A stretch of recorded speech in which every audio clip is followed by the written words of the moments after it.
ನಮಸ್ಕಾರ ಎಲ್ಲರಿಗೂ. ನಾನು ಈಗ ತೆಂಗಿನಕಾಯಿ ಚಟ್ನಿ ಮಾಡೋದು ಹೇಳ್ಕೊಡ್ತೀನಿ ರೀ ನಿಮ್ಗೆ. ದೋಸೆಗೂ ಚಟ್ನಿ ಬೇಕ್ರಿ, ಪಡ್ಡಿಗೂ ಚಟ್ನಿ ಬೇಕ್ರಿ, ಇಡ್ಲಿಗೂ ಚಟ್ನಿ ಬೇಕ್ರಿ. ಈಗ ಆ ಚಟ್ನಿಯನ್ನು ಮಾಡೋದು ಹೇಗೆ ಅನ್ನೋದು ಹೇಳ್ತೇನೆ ನೋಡ್ರಿ.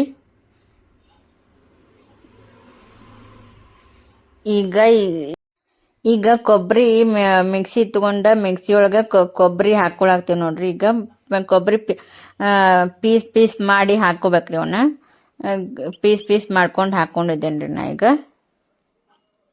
ಆಮೇಲೆ ಈಗ ಮೆಣಸಿನ್ಕಾಯಿ ಹಾಕೋತೀನಿ ರೀ. ನಿಮಗೆ ಎಷ್ಟು ಖಾರ ಬೇಕೋ ಅಷ್ಟು ಮೆಣಸಿನ್ಕಾಯಿ ಹಾಕೋರಿ. ಆಮೇಲೆ ಪುಟಾಣಿ ಹಾಕೋಬೇಕ್ರಿ. ಈಗ ಪುಟಾಣಿ ಹಾಕೊಳಕ್ತೇನೆ ನೋಡ್ರಿ. ಪುಟಾಣಿ ಒಂದು ಟೊಮೆಟೊ ಒಂದು ಹಾಕೊಳಕ್ತೇನೆ ನೋಡ್ರಿ. ಟೊಮೆಟೊ ಹಾಕೊಂಡ್ಮೇಲೆ ಕೊತ್ತಂಬರಿ ಹಾಕೊಳಕ್ತೇವೆ ನೋಡ್ರಿ. ಕೊತ್ತಂಬರಿ ಎಲ್ಲ ಹಾಕೊಂಡು ಈಗ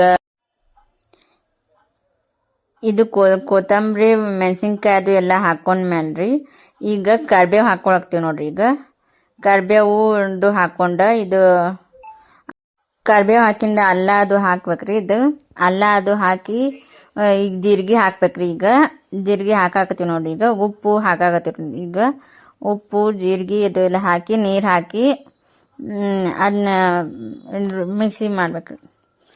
ಮಾಡಿ ಈಗ ಆತ್ರಿ. ಈಗ ನೋಡ್ರಿ ಈಗ ರೆಡಿ ಆಗೈತೆ ರೀ. ಈಗ ಚಟ್ನಿ ರೆಡಿ ಆಗೈತೆ ರೀ.